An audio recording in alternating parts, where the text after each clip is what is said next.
Hello, welcome to the Emerging Civil War podcast. My name is Sarah Kay Bierle, and joining me is an emerging Civil War author, Frank Jastrzembski. Thanks so much for being on the podcast, Frank. Thank you for having me. All right. Well, we have been anxious to have this conversation. We've actually been trying to set aside some time and have this interview for a couple of months. So great to have you here. One of the things about working with highly motivated historians who are doing incredible research is we have busy schedules. And Frank, in your case, you've even been doing some international travel. So great to have you here. And we want to take this time to spotlight a group that you have put together that's doing some really incredible work. It's called Shrouded Veterans. So, Frank, can you just give us a little bit about what that group is, and then we'll get into some of the inspiration behind it? Yeah, so really the mission is to rescue the neglected graves of 19th century veterans. And I really focus on Mexican War veterans and Civil War soldiers because that's really my area of interest. But my goal is to identify graves, mark graves, and restore them in some circumstances. That's really incredible. Can you explain for our listeners what inspired you to start it, and how long have you been doing Shrouded Veterans? So I started it in 2019, but it kind of dates back to I when I was in graduate school. I actually was doing an internship and got interested in restoring graves. And kind of fast forward after I graduated, I began to I was doing my own independent research and I came across a veteran, a Mexican War veteran that was buried in an unmarked grave. His name was William Montrose Graham. And some people might be familiar with him because he was the uncle of the Civil War battery commander, William Montrose Graham, the Union battery commander. But essentially, I was doing research. I found out he had been killed at Manilo del Rey in 1847. And he had been buried in Congressional Cemetery in Washington, D.C. And like I said, I found out his grave was unmarked, and I reached out to Congressional Cemetery and said, is there anything can I do? Like, can I get a headstone for him? Like, what do I need to do? And they're like, yeah, if you reach out to the VA, there's a process you can do and you can request headstones. And that kind of got the ball rolling from there. It really started with him. And then, I managed to get a headstone for him. I went through the process and everything. And I realized that this is something like anyone could do, really. So like I said, it just kind of got the ball rolling from there. Fascinating. Thanks for sharing about that. So you talk about volunteering and helping to clean graves. And I know that some of our listeners may have some questions on that. Is that something that anyone can go and do? Is it a process? Is there a recommendation? Because I know some cemeteries are particular, and obviously different cemeteries have different rules, but any thoughts on that? Is that something that people could be encouraged to do if they find a cemetery that needs some cleaning? Um, Yes, anyone could do it, but there's a certain way to do it, and Okay. there's a process you need to follow. There's certain chemicals you don't want to use on headstones, and there's certain Exactly. things I've that are heard that. approved. The best thing would be to look through the national parks site. They actually list D2 is a very common cleaner that is approved by them and is anyone could buy it. Really, the D2 water, soft bristle brushes are recommended. Toothbrushes, soft bristle toothbrushes. Don't ever put bleach on headstones. Even household chemicals, that's never recommended to do that. It would be best to train with someone or kind of talk to someone that has done it before you go out and do it yourself, because you do have to you should get permission from the cemetery before you go and clean anything. I mean, that's definitely because you can get in legal trouble, if you ended up causing damage to the headstone. And you don't want to damage something that's been there for 100+ years in 5 minutes. So Exactly. And thanks for sharing those tips, and just to follow up on what Frank's saying, check with the cemeteries, get some training on it, get information, know what you're doing. I know so many of us we go to these cemeteries and we want to do something, but make sure you're doing it properly and legally as well. I know I've seen lots of social media posts over the years about going out and cleaning graves with all kinds of things, and it's like, oh no, that's probably not a good idea. So make sure that the good intentions are being done well. So Frank, you mentioned these graves and that you're able to place these markers. why, or had they never been well marked? Has it not been upkept? Not to point blame at anyone, but how are these graves coming into these conditions that you're finding them? I mean, I think there are numerous ways. The first is obviously, I think they were marked at some point, just over time, it's 100 plus years. They've snapped, disintegrated, fallen apart, and then they get covered up by the dirt or the soil. So that's the first way. Another way is if some of these veterans are buried in cemeteries that are defunct, so their remain if the city or town or whatever ends up taking the property and turning it into something else, they have to move these bodies to somewhere else. So they get moved. There's instances I've ran into where the veterans have been moved to another, or just in general, everyone buried in the cemetery has been moved to another location. Well, Right. they'll bring the bodies, but they're not going to take the headstones with it. So that's another instance where you might run into a veteran that's buried in an unmarked grave. There's instances where, if they're wherever they passed away, their descendants or their family aren't nearby. They may have not cared for the grave because they just didn't have the financial means, or they just weren't close enough to be able to do anything. And probably the most tragic is if, they've passed away in an insane asylum or a prison. A lot of times, the graves weren't meant, they were marked, but not really meant to be permanent markers is what I'm saying. Right. Over time, if they're wood or something like that, they're not going to last very long. So there's numerous reasons, but I think the biggest one, like I had mentioned, is just disintegration over time. Right. Thanks for sharing about that and helping to describe it.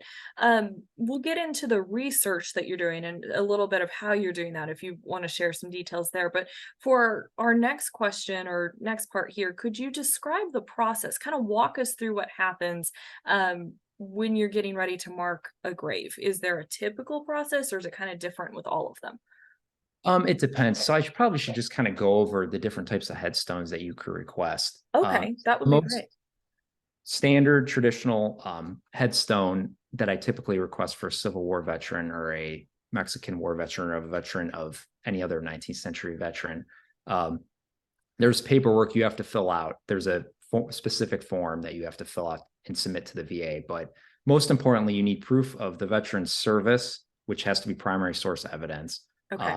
You also need proof of their burial in the cemetery, which has to be primary source too. It can't be something from Find a Grave or even like a secondary source. It really needs to be the closer to it is to being a primary source, the better it is. And the more information you have, the better. Mhm. But having those two things, the veteran service record, which we could talk about a little bit about Yeah. where you can get that stuff from, but and then the burial record, which could also be an obituary, something placing that veteran in the cemetery. Um, and obviously, before you do this, you need to get permission from the cemetery to do it. Right. So you need to talk to the cemetery, get in touch with them. So once you get the application filled out and have that evidence, you could submit it to them. There's an address on the form you could submit it to.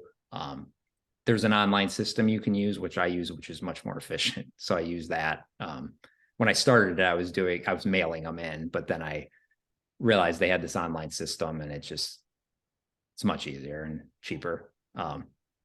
So once you submit those in, they usually, the VA's intake system, or their people behind the, or that are behind it, they actually, they give 45 to 60 days, essentially, to say they're going to approve it and then ship it.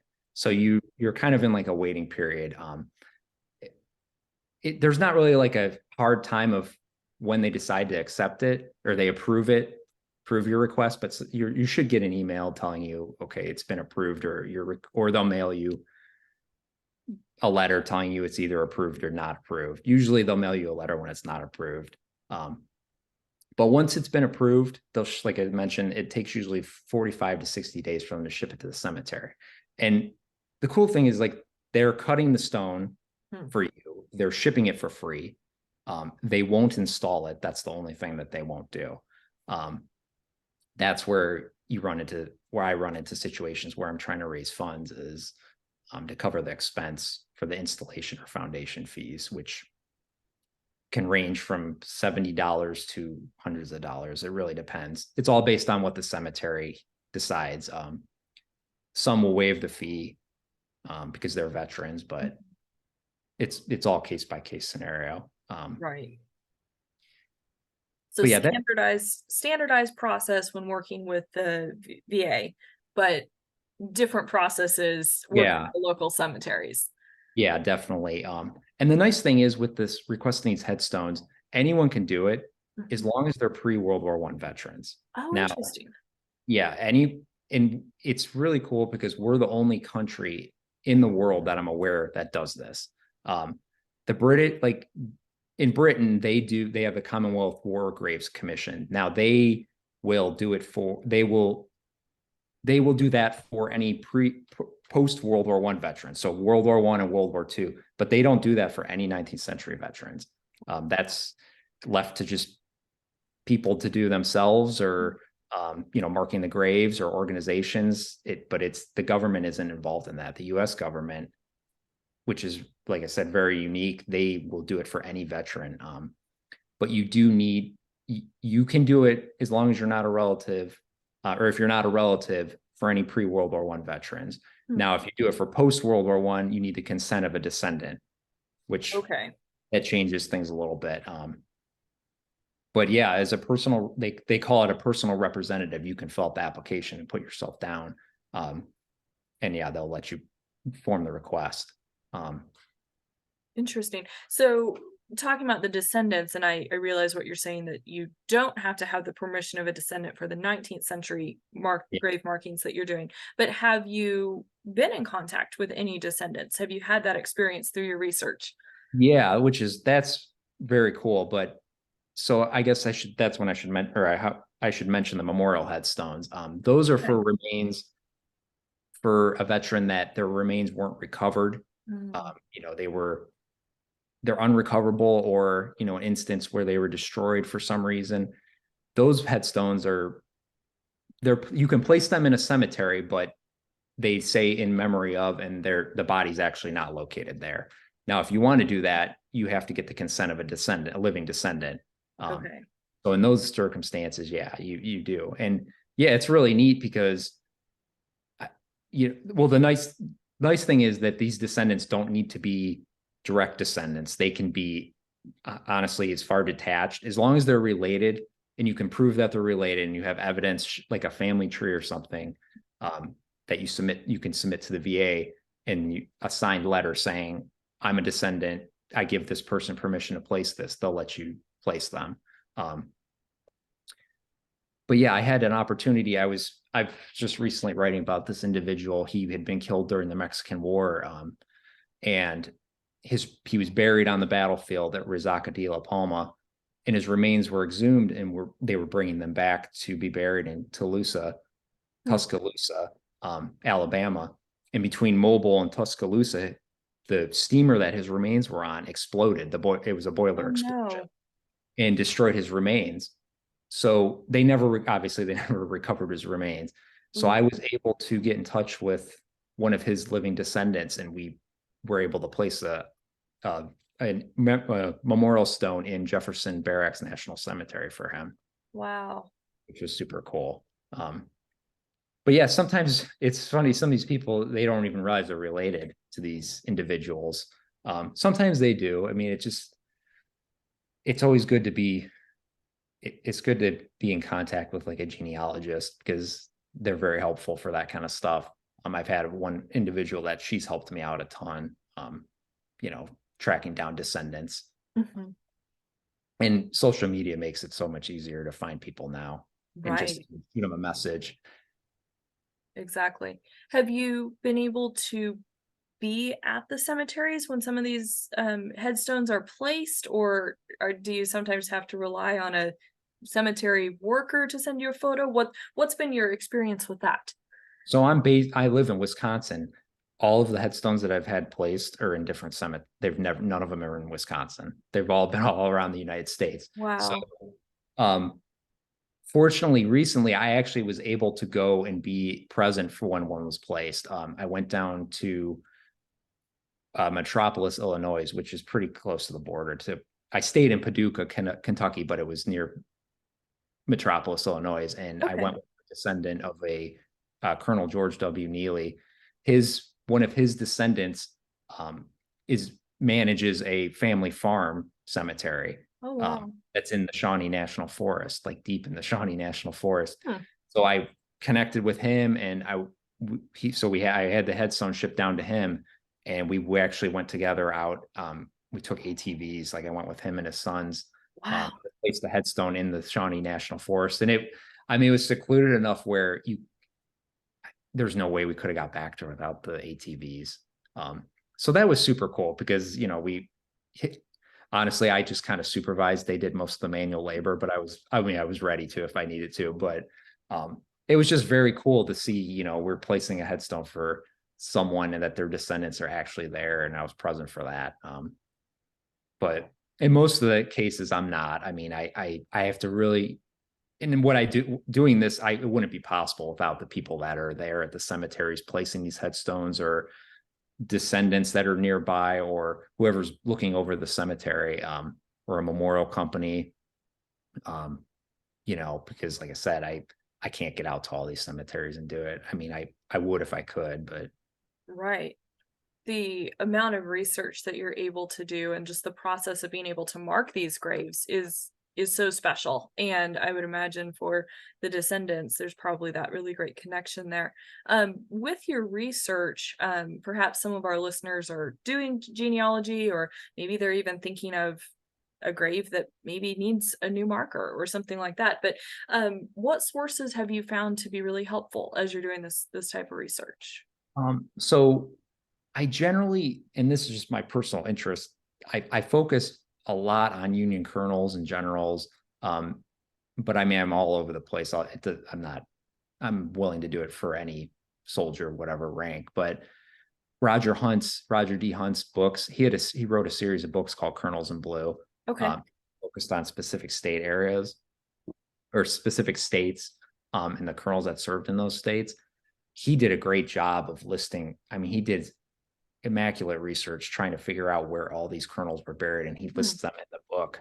And he also lists a lot of times if they were unmarked or not. So I use that as a starting point, really. And he did another book, Brevet Brigadier Generals in Blue, too.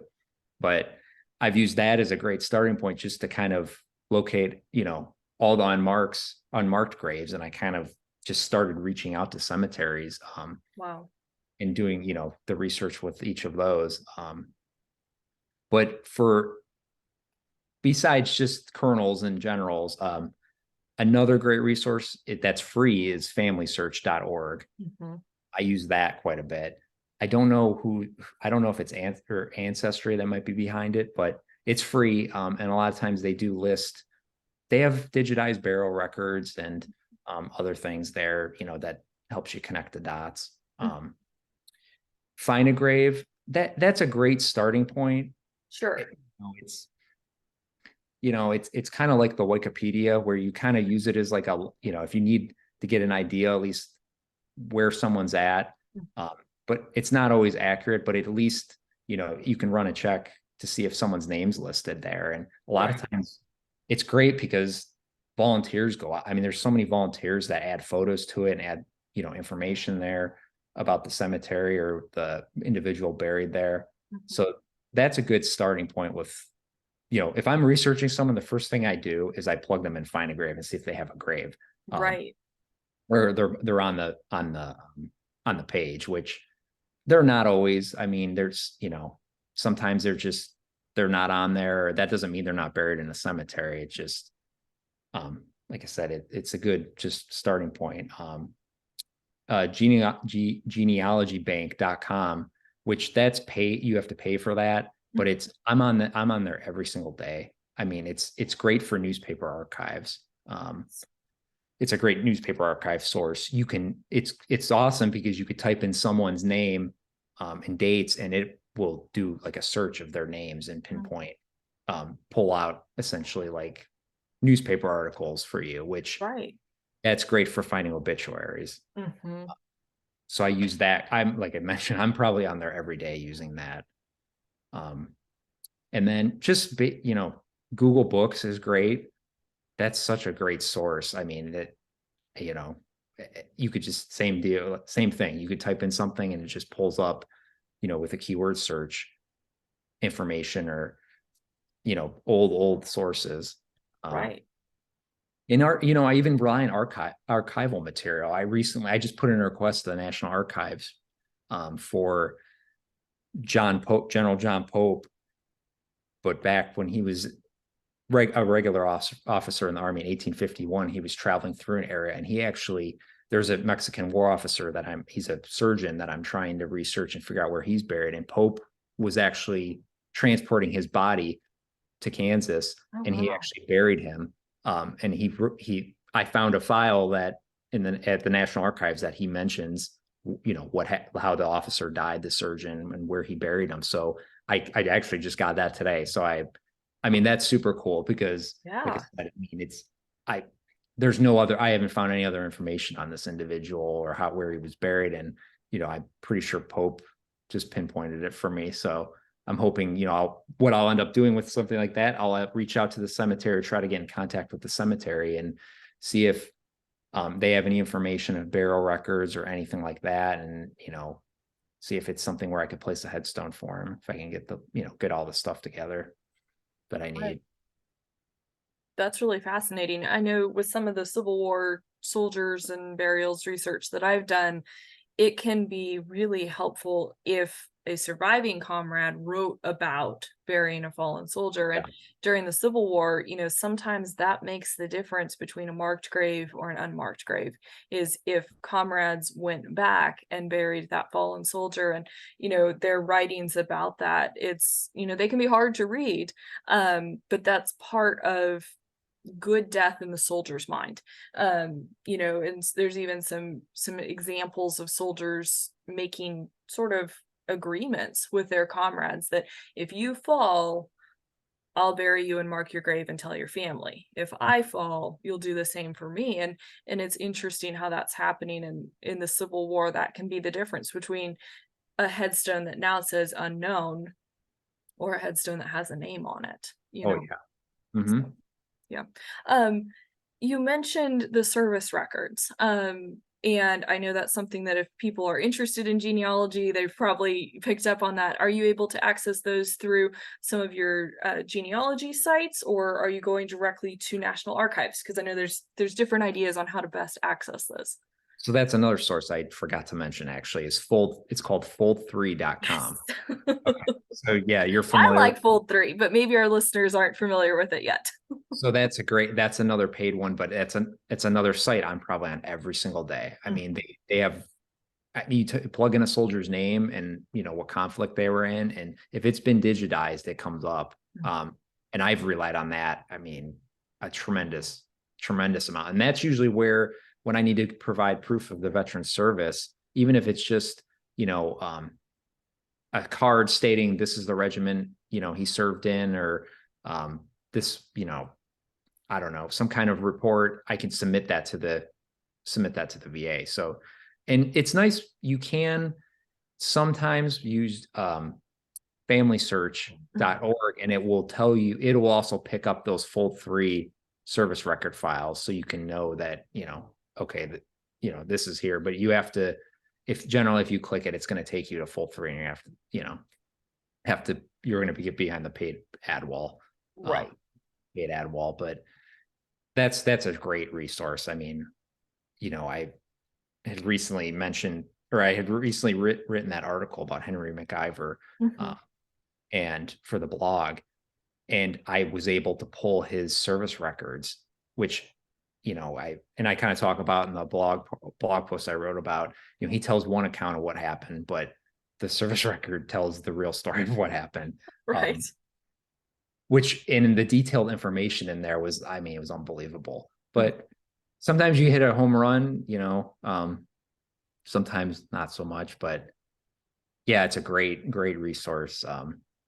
I've requested, there's an individual that has access to pension records Mhm. that he charges a fee, but if I really am looking to get a pension record for someone, I'll hire him to go provide or go pull it and then make copies to send to me.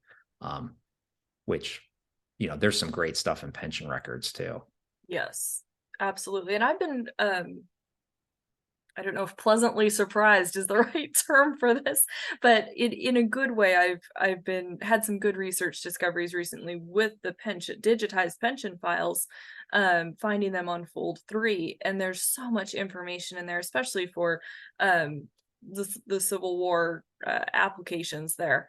And, for soldiers who have died in battle, if their widow or another family member put in that pension record, it can tell so much about the family. There was one soldier that I was researching a couple weeks ago, and I had confirmed that his battlefield death and where it had happened, and I'd seen his service record.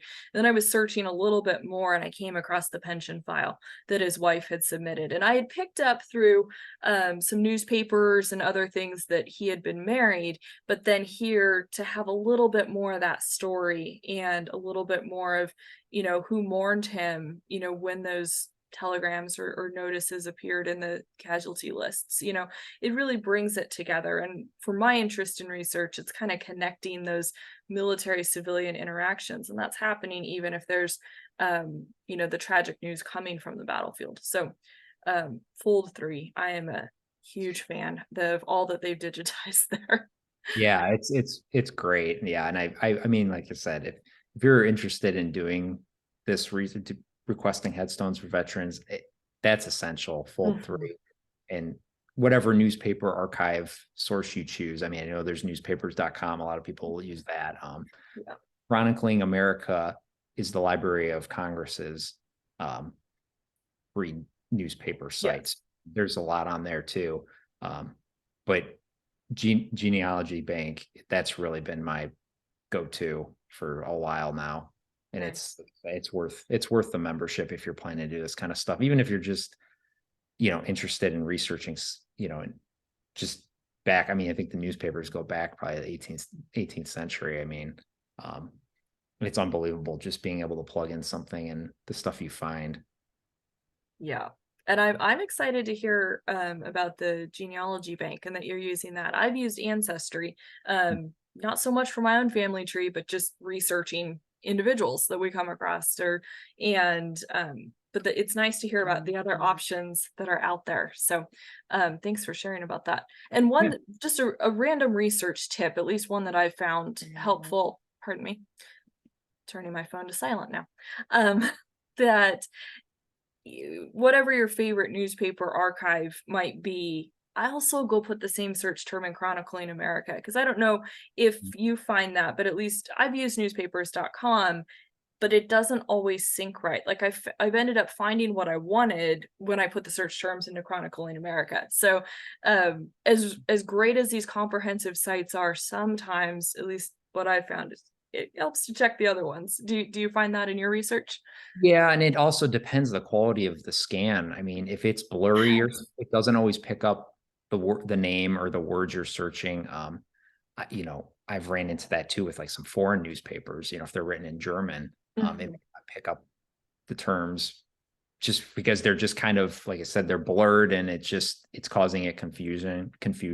Mhm. Some of these I think don't necessarily have, like, certain newspapers are only digitized up to a certain year. There's not always, Right. like, some have more, like the Library of Congress might have more than genealogy bank, or vice Mhm. versa. Or, um, so yeah, it's worth checking more than one for sure. If you can. Yeah, absolutely, and especially with the free ones for sure. Oh yeah. Yeah, for sure. Yeah. So you've already mentioned the importance of partnering with the local cemeteries and making sure that they're interested in having a replacement headstone or new headstone provided and those sorts of things. Have you had opportunity to partner with local history organizations, like perhaps a local historical society? Have they been helpful with some of this research? Yeah, I mean, it's like just like the cemetery staffs that I've worked with, like librarians, local historians, genealogists, um, even like city officials, like they have been essential to doing this. Right. Um, they one of the cool projects I'm working on now is there's an individual, there's two, I believe, buried in Indiana at the Indiana Prison South Old Cemetery.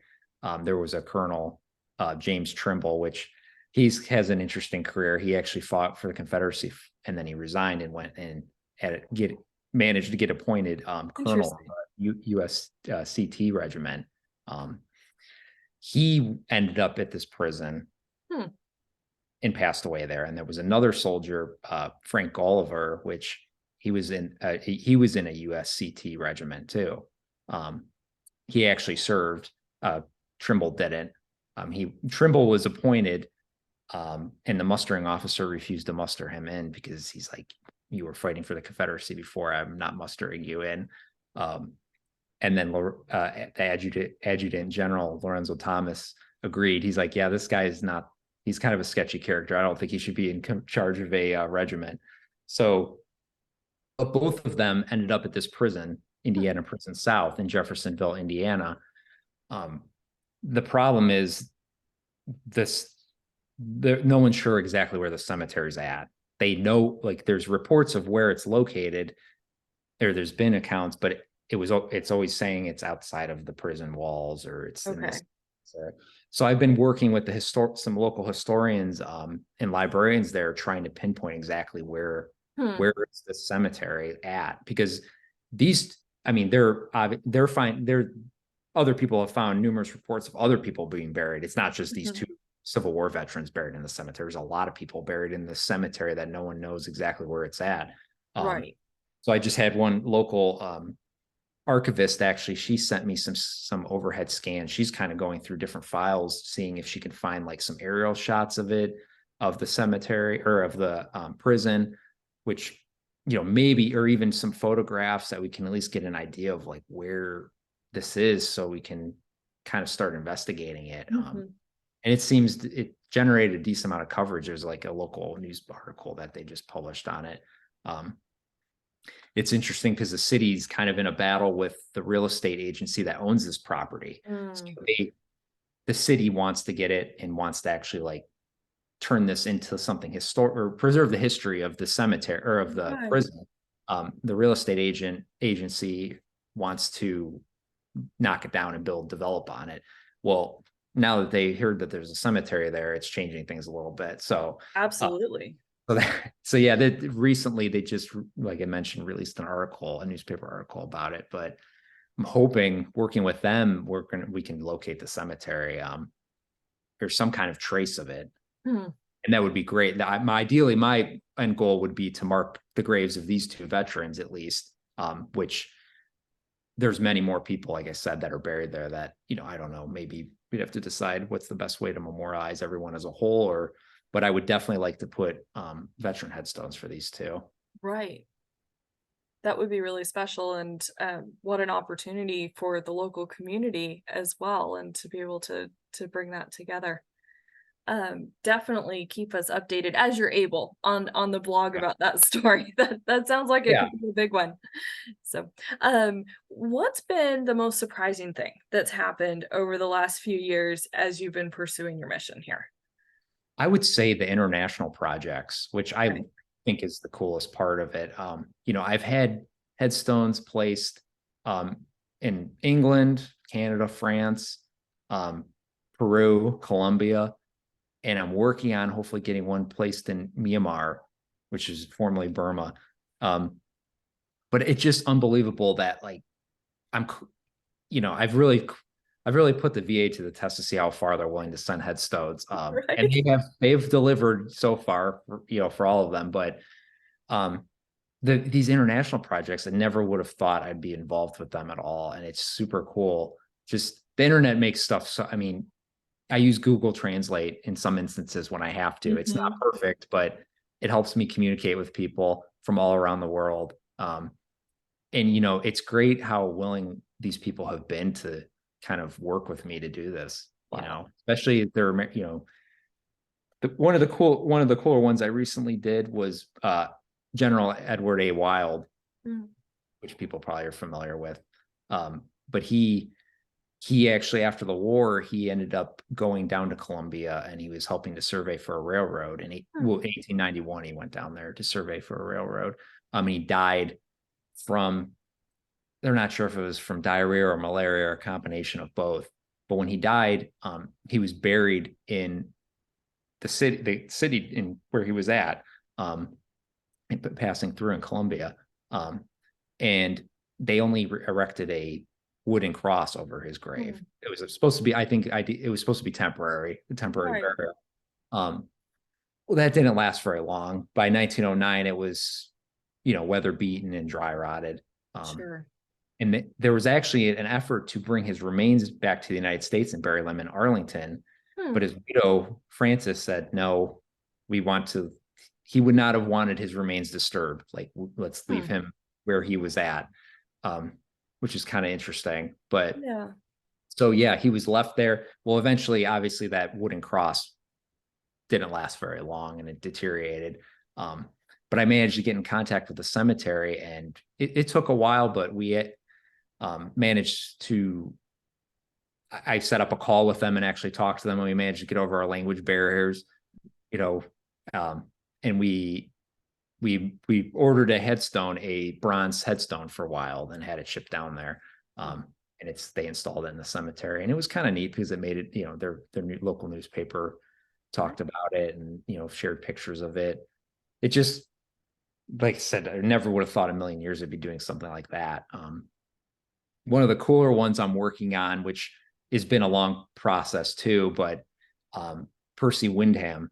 Mhm. So people are probably familiar with him, the guy with the crazy mustache. Yeah, soldier Yeah. of fortune.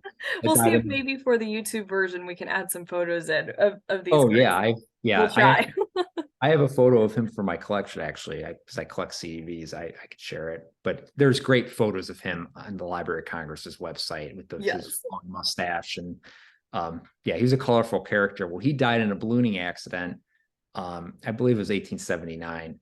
Hmm. And he was in Burma, which is Myanmar now.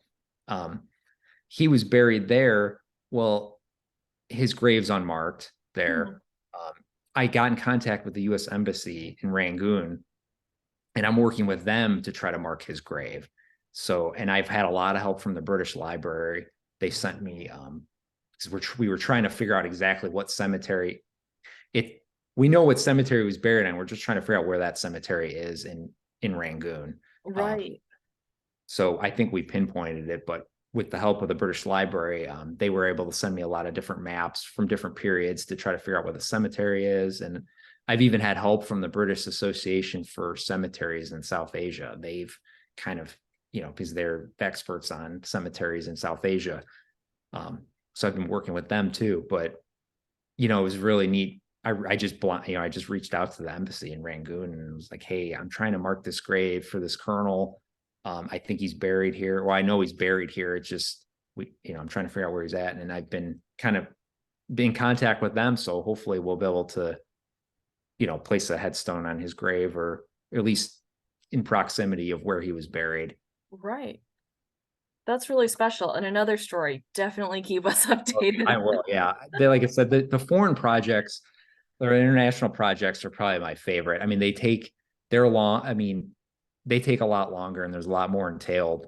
But it's just, there's something about it super rewarding knowing you're memorializing, a Civil War veteran buried halfway across the world or Right. country. Yeah, that's amazing. Okay, so you've been working on this since 2019. How many gravestones have you facilitated getting placed up to this time? So they're over 100 for sure. Okay. But yeah, there's well over 100. There's ones I don't really consider them done until I have physical proof, like a photo saying, okay, this headstone's been placed. I see it. Okay. There's some that are kind of, I'm in the works of doing. And then there's ones that I haven't received a photo yet. I haven't been able to find anyone to get me a photo. So I don't really check it off my list saying it's done. Mhm. The ones like I typically share them on my Facebook page when Mhm. I consider them completed. But yeah, at least 100 unmarked ones done. There's some that, I've done some restoration work or hired someone to do restoration work on it. And then, yeah, I mean, but I really go after the unmarked ones. Those are the ones that I really, I feel like I focus most of my attention on, because once they're lost, they're lost. I mean, and a lot of times no one's really, paid any attention to where they're at for this long. And I feel like if I'm not doing it, I don't know who's going to. So, I try to, those are kind of like priority projects. Right. And of course, every research project that you undertake, that's an individual's life, and everyone has a story, and you're helping to find those stories to prove those military service records, those sorts of things. So I hesitate to figure, I'm trying to think how to phrase this question well. But are there any stories that you haven't shared with us yet on this podcast that have been extra meaningful to you and have really stood out? Yeah, I mean, they're all cool in their own way. The one I had mentioned about going down to the Shawnee National Forest and placing the headstone for Colonel George W. Neely, that was very special, being there with his, descendants. Another one that I really found special, or I find special, is Colonel John W. Horner. He actually died in 1874 in the Osawatomie Insane Asylum in Kansas. And like, for a lot of these veterans that ended up in insane asylums or took their own life, they have a special place in my heart. And I feel like I really like when I come across a project like that, or a grave that's unmarked like that, I really like, that becomes a priority for me to mark them. But so as you mentioned, Horner died in 1874 in the insane asylum. He was only 40. And all of the patients of the prison were buried in the cemetery that they were buried in. They were only listed by their patient number. That was it. Like, there was no name, nothing on their headstones. Well, his grave was essentially lost, but I was able to get permission from the hospital now. It's still active, but it's a hospital, to place a headstone in their cemetery for him. And it was super cool because when I went, my snoring pug that you can hear in the background, I went to go pick her up in California with my wife. So we flew out to California. Well, we drove back with her because we don't want to fly with her on the plane. And of course, we were passing through Kansas. So I'm like, I have to stop at this cemetery. Like, there's no way I'm going to stop here. So I was able to actually go visit the cemetery. And it was so cool to see, because all the headstones that are in there are, like I mentioned, just listed by patient number. They know, there's people have done research that know who those patient numbers are associated with. Right. If you go to the cemetery, they're just listed by the number. Horner's headstone is in there too, which he's the only one with a name on it. He's the only one that is a veteran headstone, which I think is super cool, because you go in there and you see it, and he's with all these not named headstones, and his is a veteran headstone with the Union Shield on it and his name. Insert, his unit. He was in the 18th Michigan, or he was colonel of the 18th Michigan. So that was super cool. I mean, just seeing that, you do all this back end research and stuff, and when you finally, a lot of these I'm not able to go to and see in person. When I'm able to actually go see them, it really, I don't know, it's like a tangible thing. It's kind of like when you start working on a book, and then when you get it, when it's finally done, you're like, this is a thing. Like, this is a real thing. But I get the same sense. Yeah, I mean, I get the same sense of accomplishment too it's like almost like mini writing articles or mini writing books. I get that same satisfaction, like, when each of these are completed. It's, I feel like I've accomplished something, and, there's so many more. I'm scraping the surface. I mean, there's so many veteran headstone or veteran graves that are unmarked from the 19th century. And there's a lot of people doing similar work that I do, that are doing great work. But they typically focus on, a region or a specific cemetery. There's no borders. Like, I'm looking everywhere, and there's no rhyme or reason really either. I'm just kind of, I come across someone, or I'm just, like I mentioned, I was going through Roger Hunt's book. I was just at one point just going down the list and writing down unmarked graves and just reaching out to cemeteries. And sometimes, you might reach out to someone or a cemetery and say, hey, I'm interested in marking this individual's grave. And they're like, oh, okay, there's two other veterans actually that are buried here in unmarked graves. So then the next thing you know it, you're requesting 3 headstones instead of 1, which Right. it leads into other things, or you connect with people and they tell you, hey, I know of this other cemetery that's got a similar, there's these veterans buried there. So yeah, it's a very cool thing to be a part of. Absolutely. So, how can listeners get involved? How can they support your work with Shrouded Veterans? How do they follow your work as well? So I actually have a Facebook page just called Shrouded Veterans. If you search Facebook, it'll come up. That's where that's where I post all of like my completed projects. And I try to include information about the individuals too that are buried there. So it's not I'm not just posting a headstone and saying, this is it. I kind of want to give the background information, some interesting information about them there too.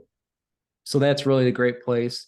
I have a column in America's Civil War, the magazine, where I kind of share. It was monthly, but it went to bi-monthly magazine where I share kind of my most interesting projects, like a project each issue. Nice. But yeah, for supporting, I mean, it's just me behind the organization. I mean, my wife helps me out with certain things, but it's just us, I guess. But it's just me. I don't. Whenever I'm raising money, I'm doing it to cover installation fees for the headstones. It's not really, Right. you know, a lot of times it's not it. Once in a while I might need to raise money for, if I have to do an archival request or something where it gets expensive for, um, you know, specific documents. But yeah, it's generally installation fees for these cemeteries. And I'll typically do a GoFundMe for each one, Okay. so people know specifically what they're donating towards. So That's really great practice. yeah, instead of just be like, hey, donate to me, Hmm. they don't know where their money's going towards. So yeah, Yeah. I try to do an individual page, a GoFundMe page for each project. I'm finally, I was dragging my feet with it, but I'm finally registered, about to be done being registered as a nonprofit in Wisconsin. Congratulations. Because it was just one of those things. I was focusing more of my attention to doing the gravestone work that I was like kind of putting it off. But so I'm finally gonna have that done here soon. So then that's also nice because people can, if they do donate directly to me, or if they want to, they can get a tax write-off on it, instead of Right. previously if they would donate, they didn't have that opportunity. But yeah, it's just generally, like I said, I'll post I'll post my GoFundMe pages or efforts on my Facebook page. Um, I mean, yeah, I mean, that's the best way to really donate. At some point, maybe I'll add a donate function on my Facebook page. But like I said, I kind of like people knowing what they're donating towards. Absolutely. They're a fan of a certain regiment or an individual story, they can donate towards that. Hmm.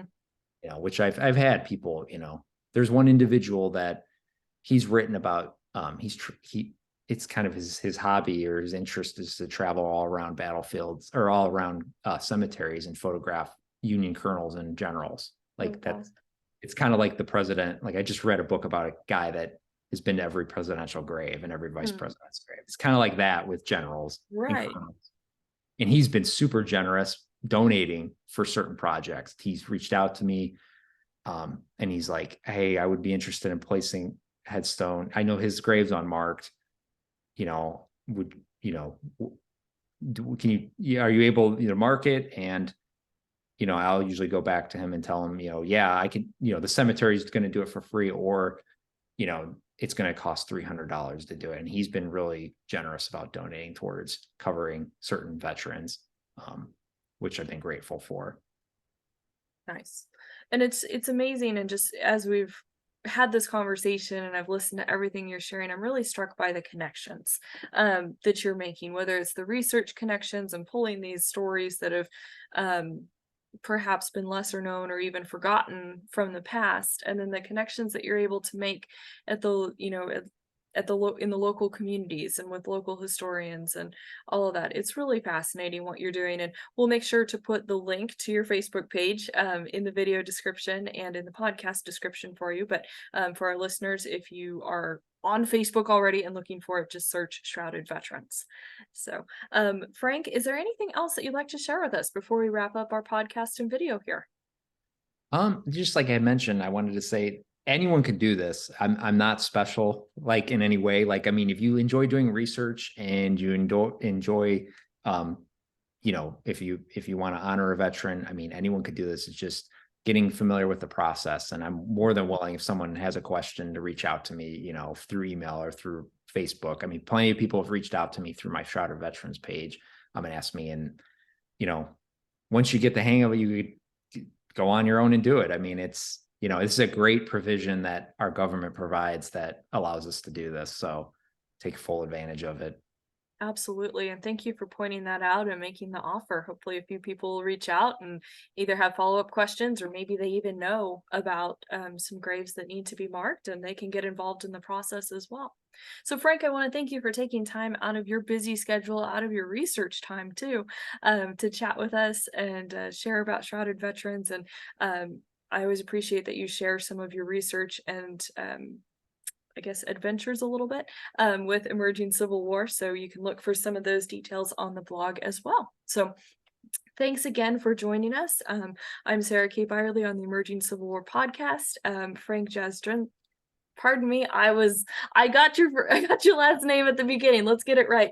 Frank Jastrzembski has joined me for this discussion, and thanks so much. We will see you online, on the battlefields, or perhaps in historic cemeteries.